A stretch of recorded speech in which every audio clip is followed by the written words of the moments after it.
سلام بچه ها، آمدید لعبه ماکارو آنبایس کنیم. من خواهم سبز در بیاد برام. خب دیگه چه رنگی؟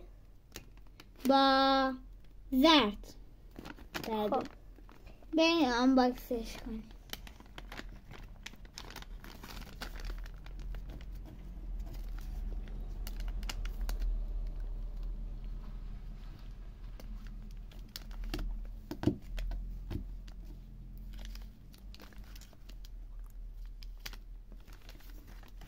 بریم بارش کنیم.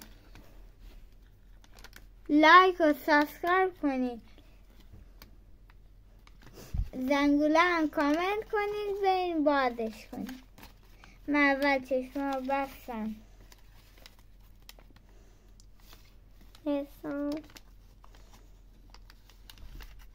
چی توش ای؟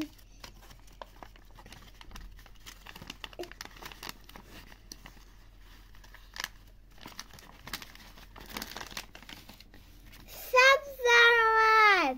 یه لعبه ماکارون سبز.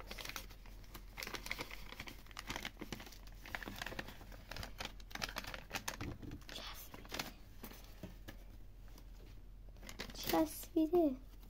بچه ها یه تابلوی لبوبو. البته این نقاشی که تابلو هم هست مثلا اینجا.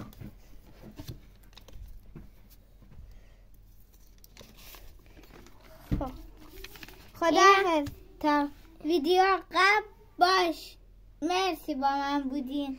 خداحافظ. اینم آنباکسینگ لابو ماکارون مرسام.